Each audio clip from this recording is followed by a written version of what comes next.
I want to welcome you to our roundtable. This is a real special broadcast. I was watching the news a few days ago, and I was blown away by fast-moving events happening in Russia. And then articles that I began to look on the news feeds, and I said, you know what? It's time to get the roundtable assembled. I know three men who've got some discernment. They've been studying this, and they're going to know what's going on here. We're going to get the inside scoop tonight and their take on many things. We've got here tonight Benjamin Baruch, Jeff Nyquist, and Douglas Woodward. Gentlemen, welcome to the show tonight. I'm particularly pleased to be with Ben and with Jeff and have a chance to visit again about a topic that we had spoken about and written about. These two guys wrote a book, and I was blessed to be able to write a foreword to the book, The New Tactics of Global War. Much of it came from really the research and the study of J.R. Nyquist, of Jeff Nyquist, and a lot of the inspiration came from Ben, and I had a privilege just to read it and write a little intro to the book. I think it's a topic that we had discussed extensively. I wrote a book almost a year ago called Is Russia Destined to Nuke the U.S.? I've said a couple times recently that I don't think that I'd have to change much of anything in that book. That what I talked about at the time, there wasn't as much heat on in Syria. And that has really changed, of course, because within 2 weeks or 3 weeks of that book being released, the focus shifted away from Crimea and Ukraine into the Russian operations in Syria. And since that time, we've been in a really tenuous situation in the Middle East, with Russia bombing certain parties, with the U.S. bombing certain parties. And for most of us that are American citizens that are awakened to what's going on, to just the perplexity of feeling like that we're oftentimes hearing more truth from the Russians than we're hearing from our own government. It's been a very crazy year. I wrote another book in January called The Next Great War in the Middle East. I think we ought to jump back and visit Jeff and Ben, revisit some of the core ideas in the book that you guys wrote. Much of the book was really about weapon systems. It was about tactics, Russian tactics that have been in play really for decades and decades, well before and still in effect after the Berlin Wall fell and the Soviet Union was apparently disbanded. As Jeff will talk, the strategy has been in play for a long time, since the 50s or the 60s. It's probably very appropriate given some of the things that have happened just in the last couple of days with what amounts to a break in diplomatic relations between the U.S. and Russia to talk about where are we at this moment in time, how close might we really be to war, or are we already at war in the form of proxies? The Russian newspapers, the major ones, the state-controlled ones, are saying that nuclear war with the United States may be imminent. At the same time, we got this exercise, an unprecedented civil defense drill in Russia, where they're putting more than 40 million people into blast and fallout shelters, and they're putting into positions special engineering units, which they have positioned outside their major cities to clear the rubble after a nuclear exchange to rescue the people who would be then trapped under the rubble in the blast and fallout shelters. A lot of people don't know the extensiveness of the Russian civil defense nuclear war preparations. They have massive supplies of underground fuel and food and water. They have blast shelters in their major cities. They have alternate government structures deep underground under Moscow and replicated under all the major cities. And they've been continually building since the early 60s this whole infrastructure. What's alarming is the President of the United States earlier today was in meetings deciding whether he was going to launch strikes against Syria that would effectively have been an act of war not only against Syria, but would have been regarded as an act of war by Russia. The people in this country, the political leaders, the pundits, the journalists, all seem completely unaware of the history and background of not only Russian strategy and deception. Doug was saying earlier that the Russians seem to be speaking more truthfully than the American government. I would say that a little different. I would say that the Russian lies sound better than our government's lies. We have a president who has a communist background, that is a background connected to Russia, former Soviet Union, through his mentor, Frank Marshall Davis, who was a Communist Party member and according to his FBI file may have been a KGB agent. This is the guy that mentored our president. Now, just think about this for a minute. Is Barack Obama a Russian agent provocateur? An agent provocateur is someone who does something that's bad, that causes somebody else, gives them the right to come in and wipe a bunch of people out. Is Barack Obama really working with the Russians and attempting to create this conflict after he spent almost 8 years in the presidency weakening the Navy, weakening the nuclear arsenal, weakening the Air Force, weakening the Army, and then he starts a war with Russia? And he was supposedly against invading Iraq. Why would he be for going into Syria and provoking Russia and also China, who are both allied to Syria? They're both promised to defend Syria. You see, this is what really doesn't make sense unless you go back and you remember Joseph McCarthy and you think, wait a minute, is our system infiltrated? Are our businesses and our banks and our government and our White House infiltrated? And that this is the way it plays out now? Let's keep talking about the summary of the news. Jeff, how significant is this diplomatic relations break? Did they just decide to stop talking about Syria, or have we actually had an actual break in diplomatic relations between the U.S. and Russia? The Russians are completely justified in Syria because that's their ally. It would be like us bombing Germany or some ally of ours. They have firm pacts. We know they do. Unless we want to start a nuclear war, we don't start attacking their ally. It's true their allies having a civil war, but that's not our business, and we don't have any national interest in Syria. It doesn't make any sense. What the Russians are also agitated about is the anti-ballistic missile system that we're installing in Romania. And Putin has made this statement, look, I try to tell the Americans this is destabilizing, this is a threat to us, we can't accept it because these weapons can knock down our nuclear warheads just as they're starting to launch, and this would give America too much of an advantage. There's a little tiny amount of truth in that, but it's actually very deceptive because, in truth, Russia has the most massive anti-ballistic missile system in the entire world, and you can go to William Lee's book, The ABM Treaty Charade, written in 1997. He was the foremost expert on Russian ABM systems. Russia is also modernizing its ABM, and when you listen to Putin talk, Putin makes the claim that they don't have any ABMs, that it's just America that's introducing this weapon. It's not true. To give you an idea, we want to put a very small number of interceptors in Romania. Let me give you the number of Russian interceptor dual-purpose SAM ABMs, 10 to 12,000. And they're about to produce 2,500 state-of-the-art new ones that are scheduled to come out by the end of next year, if they come out on time. And this is a very clever ploy. Oh, they're coming out with a weapon that we don't have. Well, they've had superiority in this weapon over us for decades. And there's kind of a disconnect in the American policy-making community. You notice we don't have civil defense, and we don't have a really strong ABM. We have maybe 12, 15 interceptors here in California. At Vandenberg, we've got maybe around 50 in Alaska. That's nothing. The Russians have 10 to 12,000 of them, and they're building more. We don't even have a program to build significant numbers like that. And you see, there's something disingenuous about the Russians making a big deal about this, making it a casus belli, because Putin complains, I can't get the Americans to understand, so we're headed for war, and I don't know what to do, and it seems irreversible. Since I've studied them so long, it looks to me like all these crises have been arranged. They want to go to war, and they want to make it look like we're at fault. They want to be justified in what they do because they have been working towards strategic nuclear supremacy. See, nuclear war doesn't make sense when we both blow each other up. It only makes sense when one side has a really decisive advantage. And I will point to something I've said before when I've been on the show. Defense Secretary Robert Gates made the statement almost exactly 8 years ago, November of 2008, right after the election, when Obama got elected. He said, our nuclear arsenal has become obsolete. We don't have the facilities to maintain it. If we don't have a renewable warhead program, within a year, our nuclear arsenal will be unreliable. Well, it's 8 years later. They started something on a very low level. Hillary Clinton, by the way, has promised that if she gets elected, she'll kill it. But we were to believe Bob Gates, what he said 8 years ago, we don't have a reliable nuclear arsenal now. Is it the case that the Russians have supremacy? They see the possibility that a Trump might win the election, and they're thinking, well, we might just put an end to this charade that America's a power at all. This thought occurs to me.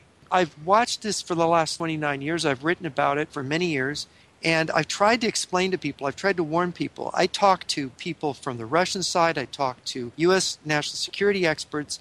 And, everybody's a specialist, and nobody really brings it together. But if you put it all together, what we're seeing is something that's really been going on all along right in front of us, and we haven't really recognized the game that they're playing, which is a game that we refuse to play.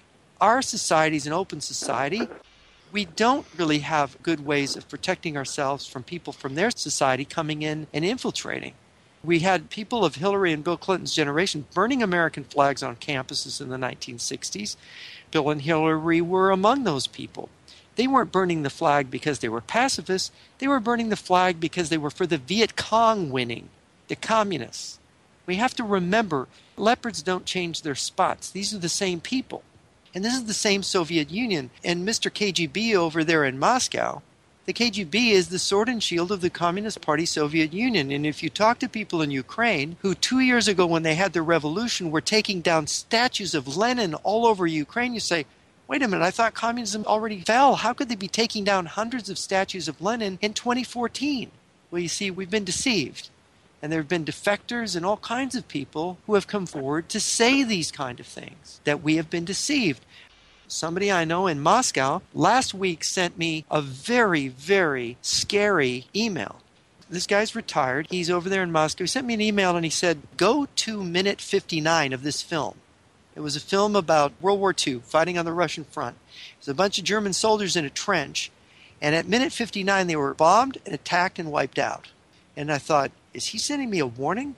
This was a little more than a week ago. I thought, is he sending me a warning? So I wrote him back and I said, well, do I need to get ready? How much time do I have? And then he writes me back. He says, it will be a surprise, surprise.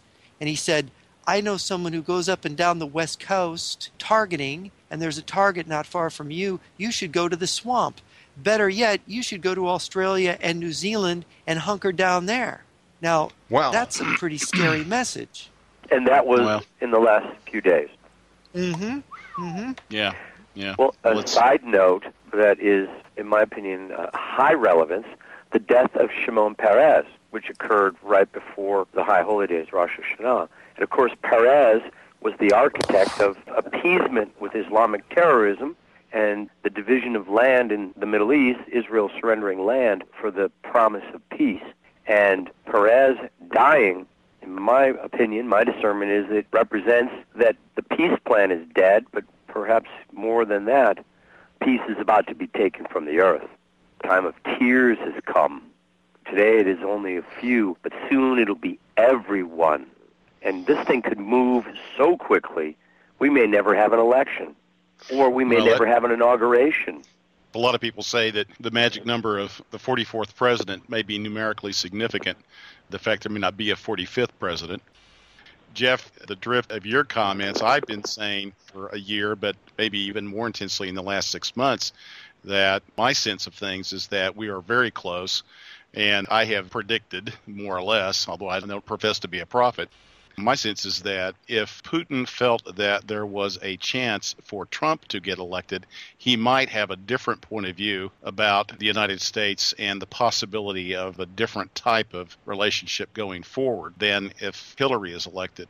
Hillary represents the New World Order, more of the status quo, more of the same kind of games that have been played between the U.S. and Russia, and that the weakest time for the United States, we're weaker at this point than we would be perhaps 2 years from today.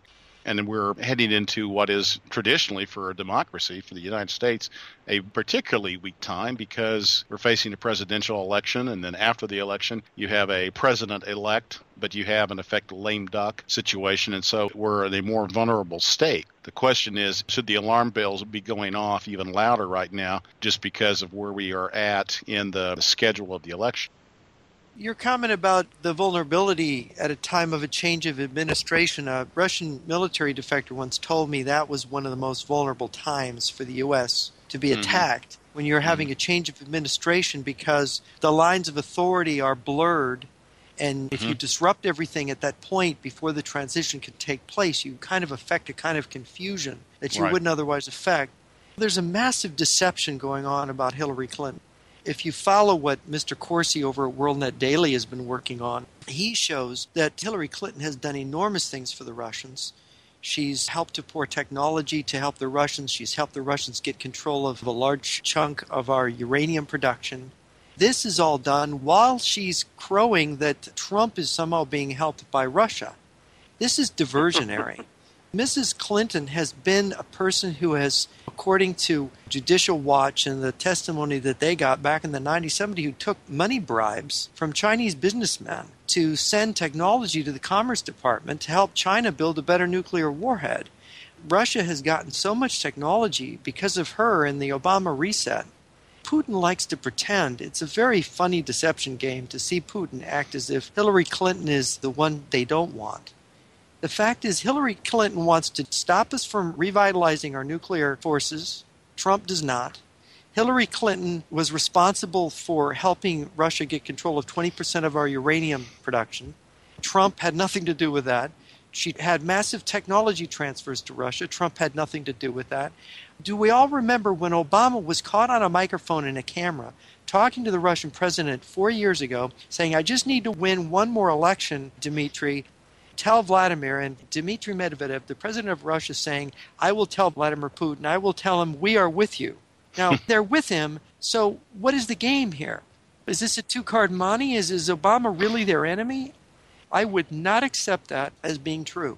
I would not accept it at face value, knowing Obama's background.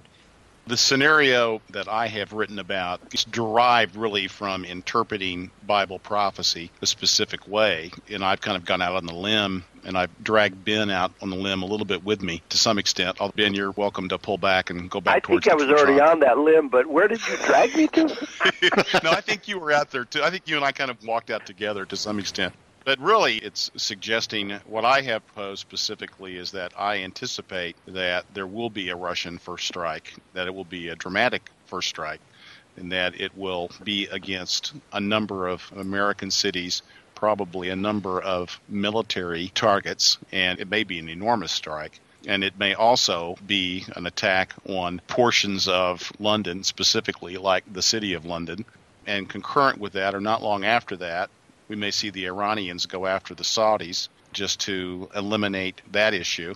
And it sets up the scenario that many of us have talked about in terms of the final configuration of nations. And what I've architected out is how I see Ezekiel 38 and 39 playing out, I talk about in the next great war in the Middle East. I fear that we could be within weeks or a few months of that scenario actually coming to pass. For the most part, I agree with virtually everything you said. And Ezekiel 38 is a nuclear exchange, and the United States is one of the major targets, and it's not going to go well here when the war finally occurs. But, Jeff, and you could comment on this, aren't they using a playbook that includes several complete chapters before we get to all-out nuclear war? I mean, we've got to have the Great Terror. We have to have the period where they try to destabilize us, the disruption of our infrastructure, the financial collapse, the civil unrest, the unraveling of American society. All that has to take place, theoretically, according to their playbook, before we go to all-out nuclear war. A period of several weeks where there would be an incredible number of terrorist incidents, softening us up, disruption of our satellite communication systems to where America was in the dark. We don't know how the Russians may have modified their plans. We know about Great Terror because Viktor Suvorov wrote about it. We know also because Colonel Stanislav Lunev talked about his understanding of it, which was a nuclear bomb being exploded in an American city as a pre-event, as a diversionary pre-attack against the United States, to make us think that if we got hit by nukes, they weren't coming from Russia, they were coming from Arab terrorists or Muslim terrorists. This is all known, but right now with the direct conflict with Russia, also a direct conflict with China brewing in the South China Sea, we're seeing that the Great Terror period may be over, that it may have served its purpose because the purpose of Great Terror is to divert our security and military to a different enemy, which we have been diverted to for the last 15 years. Our army isn't trained and prepared to fight a major combatant like Russia or China. It's trained to fight in a third world environment, a kind of colonial war against people who are very poorly armed. We've made our divisions lighter to fight that kind of war, not heavy the way they would need to be to fight the heavy Russian and Chinese formation. An argument could be made that they may be satisfied that they've done that they're now stronger, that they have a preponderance, that our nuclear deterrent is no longer credible, and that they can stare us down and do to us what we did to Japan in 1945. We didn't have to nuke all Japanese cities. Of course, we bombed all of them except for 2. I think 66 out of 68 Japanese cities, something like that, were leveled by our conventional and nuclear bombing. They don't have to do that because once they have nuclear supremacy over us, once they've destroyed a portion of our nuclear arsenal that makes it so that we can't retaliate, once they've shown that their ABM defenses are effective, once they've shown a kind of superiority and ability to control the battlefield, the modern nuclear missile battlefield, there's nothing to do but surrender. I mean, you can't fight that unless you just want your cities to be vaporized. And there's no real reason, unless we refuse to surrender, to vaporize our cities, unless they just want to genocide us, which, of course, they might. Gentlemen, what do you think about EMP? Is that a potential problem for America? Yeah, it certainly is a potential problem, absolutely. A lot of people have thought that if they were going to attack us in stages, that the EMP explosions would come first and knock out the grid and throw us into massive confusion. That would be the appetizer, and then they would follow. The entree would be many nuclear missiles hitting many American cities and military targets. If we have a national EMP event, it's almost not survivable. The only people that can survive are the people that don't live in the cities. I know someone who was on the EMP Commission, and they thought, and I'm not sure if this was the published figure or not, they thought that about 80% of the population would be dead in 11 months. The thing is about EMP is, Doug is exactly right, EMP is a part of a surprise first strike. The Russians developed something called a super EMP nuclear weapon in the late 80s. This is a weapon that can go straight through the blast doors of a nuclear missile silo and fry the warhead components inside of our nuclear missiles. It would disarm the country as well as knocking out the power grid. It would knock out all the engines, all the electronics in all the engines. Even stuff that's not plugged in would be wiped out, all electronics, within line of sight of the detonated weapon. It was described by an expert to me as a nuclear submarine firing it from Hudson's Bay over to the middle of North America with a line of sight to the entire continent.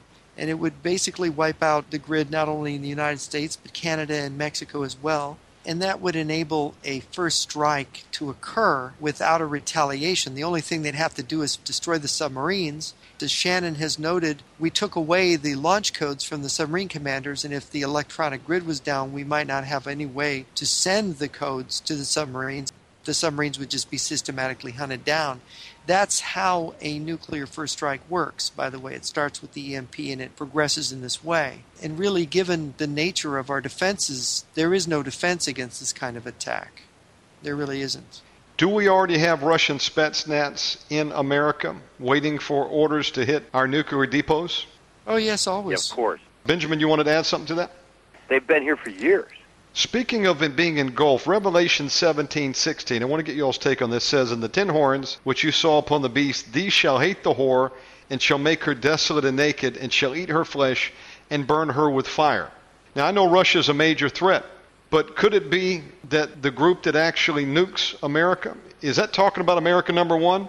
And who do you think these 10 nations are, if that's us that they're describing? Well, yes, it's talking about America. And the 10 kings who rule with the beast for 1 hour, they're not countries, they're men. They're the inner circle of the satanic government that's going to come to power when the final satanic kingdom rules the earth. And they're going to destroy the United States of America. After having eaten her flesh and looted her wealth through the criminal chicanery of the last 15 years, now they're going to literally burn the United States with fire. That's what it says in the scriptures. They're going to use the Russian military to accomplish the job. That's one of the reasons that I hold the thesis that the Soviet Communist Party is working in cooperation or closely with these forces of darkness that are going to bring to power the one world government. And Revelation 17 and 18, which involves the burning of Babylon, it tells us that the 10 kings who rule with the Antichrist are going to burn this end-time Babylon.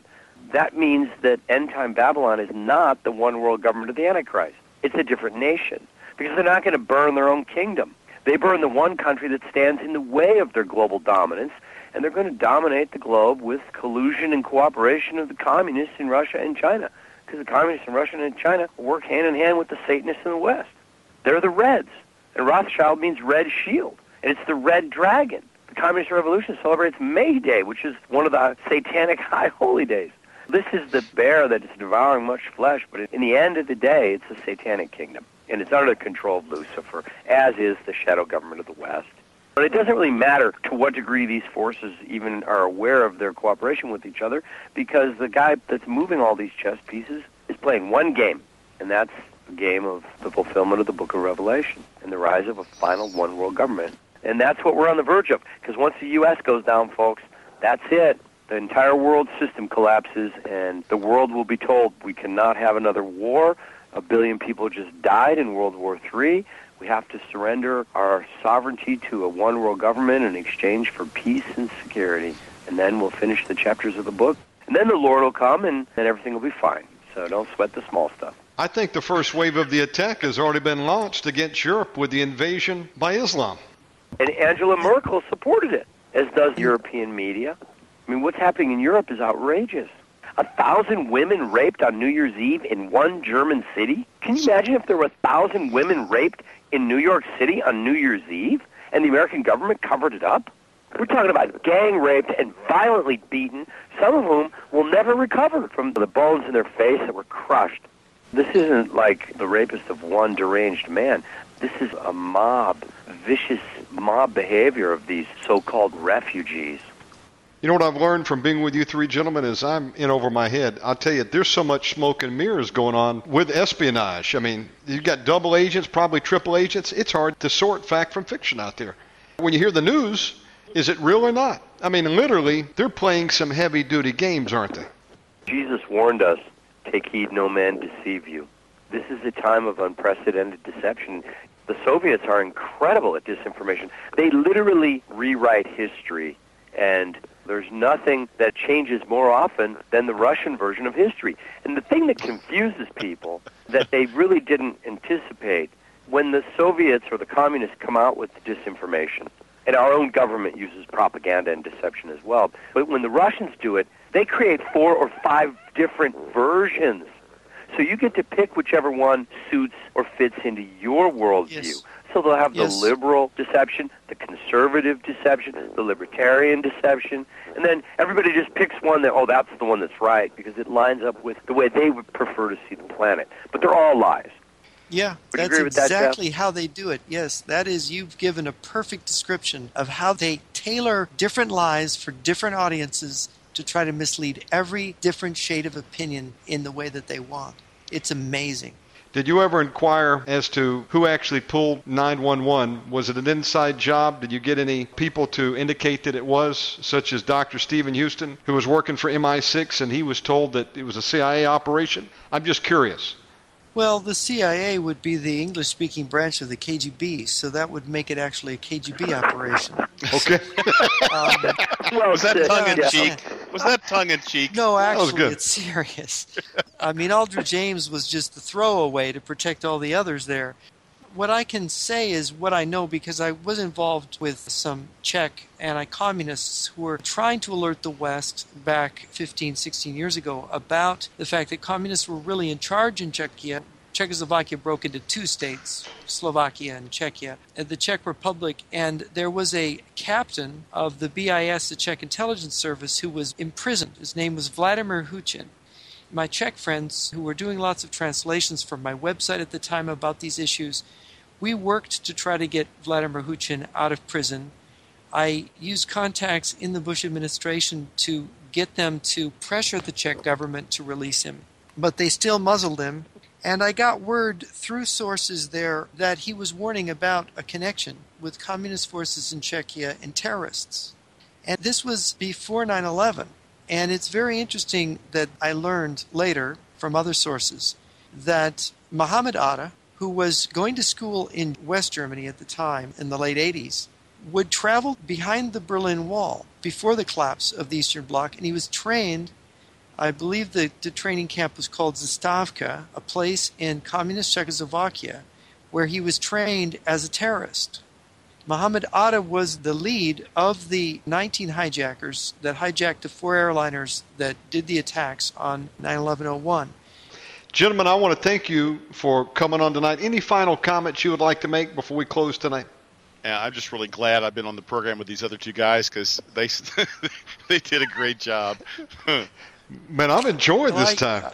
I want to compliment Doug. He does really hard work, and his books are interesting. And people should buy his books, and they should buy our book, which is The New Tactics of Global War. You can get it on Amazon, and don't miss it. It's more in-depth than what you heard now, and you'd really walk away with a much better understanding if you read the book.